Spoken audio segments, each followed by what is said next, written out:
पत्रकार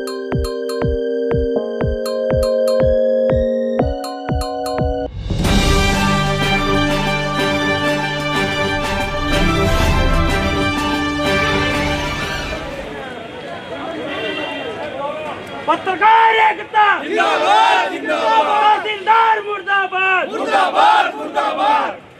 कालीबाज तहसीलदार को बर्खास्त करो, बर्खास्त करो, बर्खास्त करो, कालीबाज तहसीलदार को बर्खास्त करो, बर्खास्त करो, बर्खास्त करो। पत्रकार एकता जिंदाबाद, जिंदाबाद जिंदाबाद, भाई पवन को न्याय दो, न्याय दो, न्याय दो।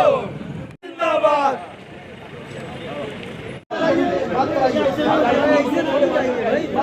कर्मचारी को देके जा रहे बोलाई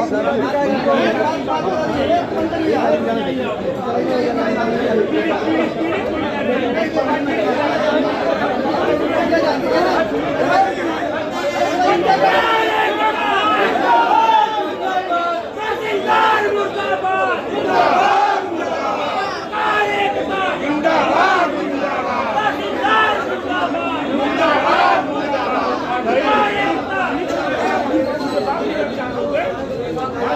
कमलेश भाई,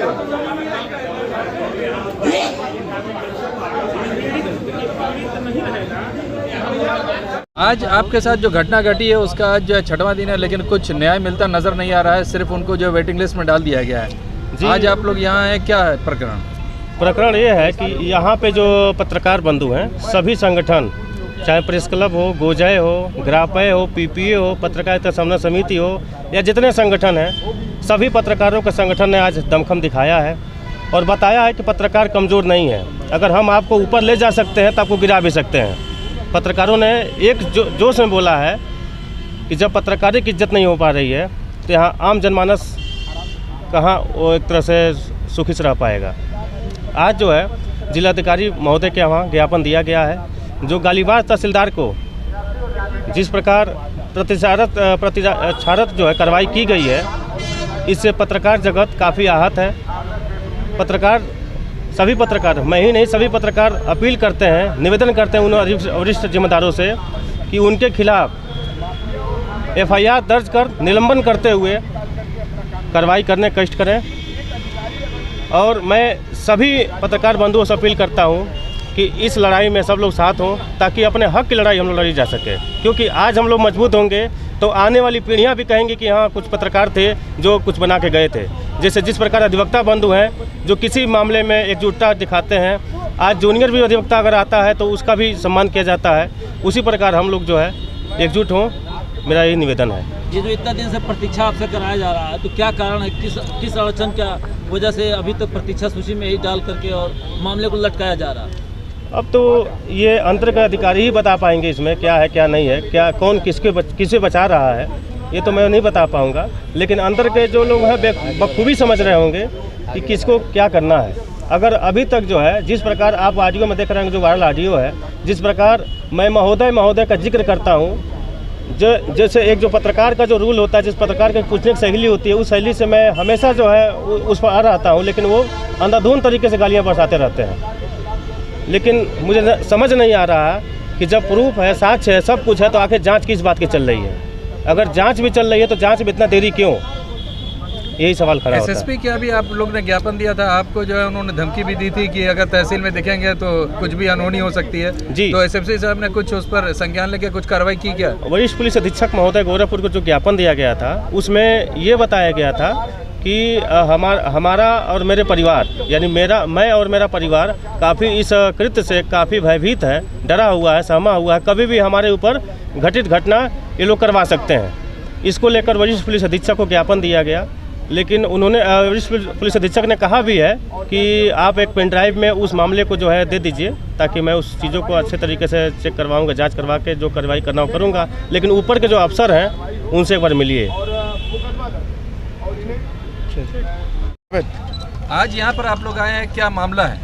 यहाँ पे हम लोग आए हैं, मामला ये है कि गोरखपुर सदर का तहसीलदार ध्रुवेश कुमार सिंह ने 2-3 दिन पहले यहाँ के एक पवन गुप्ता पत्रकार को धारा प्रवाह गाली दिया है। सिर्फ इसलिए गाली दिया है कि उसने खबर प्रकाशित किया है। खबर प्रकाशित करने से अगर आप गाली दोगे तो ये तो आपके लोक सेवक होने का कोई नहीं।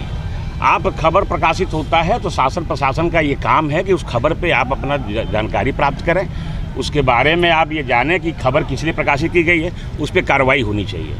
धारा प्रवाह गाली दिया गया, पत्रकार को इस तरह से भद्दी भद्दी गाली दी गई है, इसके लिए बड़ा आक्रोश है। मैं समझता हूँ कि गोरखपुर में नहीं, हमारे पूर्वांचल जर्नलिस्ट प्रेस क्लब का गोरखपुर में ही नहीं, मैं कुशीनगर के सारे पत्रकार भी आंदोलित हो गए हैं। आज से कल तक वहाँ पे भी घेराव और डीएम के यहाँ धरना प्रदर्शन वगैरह होना है। इस पत्रकार यहाँ पे हम लोग पत्रकार हित की लड़ाई लड़ रहे हैं और पत्रकार को इस तरह बेइज्जत किया जाएगा, ये क्षम्य नहीं है। प्रदेश के यशस्वी मुख्यमंत्री जी के ज़िले में ऐसा तहसीलदार होना ये बड़ा दुखद है हम लोग के लिए, बड़ा ये शर्मनाक हम लोग को लग रहा है कि ऐसे यहाँ के तहसीलदार को है यहाँ पर। अभी तक उनको तत्काल हटाया जाना चाहिए और यहाँ निलंबित करके उनके खिलाफ FIR दर्ज कराएं और राजस्व परिषद में अटैच करें उनको, ताकि वहाँ परमानेंट वहीं पे पड़े रहें। ये किसी जिले में या किसी तहसील में तहसीलदार बनने योग्य नहीं है। ऐसा भ्रष्ट, इस तरह से भ्रष्टाचार के तरह से भ्रष्टाचार आप करते हो, उसमें पत्रकार अगर कोई खबर छाप रहा है तो आपको गुस्सा आ रहा है, ये बहुत गलत बात है। और ये पूरा पत्रकार संगठन हम लोग पवन गुप्ता के साथ हैं और जब तक पवन गुप्ता को न्याय नहीं मिल जाता है हमारी लड़ाई जारी रहेगी। जब पहले दिन यहाँ पर ज्ञापन दिया गया था, उसके बाद डीएम साहब ने संज्ञान लिया और संज्ञान लेकर के उनको वेटिंग लिस्ट में डाल दिया, तो क्या ये कार्रवाई न्यायोचित है? नहीं, न्यायोचित नहीं है। उन्होंने शुरू में उन्होंने क्या किया कि जैसे उसको प्रतीक्षा रद्द कर दिया है, प्रतीक्षा रद्द करने के बाद उनको निलंबन की कार्रवाई करनी चाहिए थी। उन्होंने पत्रकारों के आक्रोश को देखते हुए उन्होंने एक स्टेप लिया है, उनका सेकेंड स्टेप ये होना चाहिए कि उनको निलंबित करें। अगर निलंबित नहीं करते हैं तो पत्रकार जो है सड़क से लेकर के और ऑफिस तक सब धरने बैठ जाएंगे और उस धरने में बैठने वाले में हम लोग सबसे आगे रहेंगे और पूरा पत्रकार सभी आगे रहेंगे। भैया के साथ में है, साथ में हम लोग ये करेंगे। सही बात है, अगर उसको निलंबित नहीं करते हैं, हम लोग संगठन नहीं, हम लोग एक पत्रकार हैं, पत्रकार के साथी का जब तक न्याय नहीं मिलेगा तब तक इस तरह से करेंगे और हम लोग भैया के साथ हैं।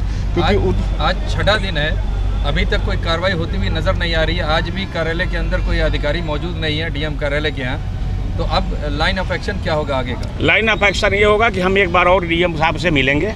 अभी माननीय मुख्यमंत्री जी जिले में हैं, उनके जाने के बाद एक बार हम लोग मिलेंगे जिलाधिकारी महोदय से, उनके कार्यालय में मिल के बैठ के बात करेंगे कि कार्रवाई करें। अगर नहीं करते हैं तो जिलाधिकारी महोदय के ऑफिस के सामने ही हम लोग धरना बैठ जाएंगे।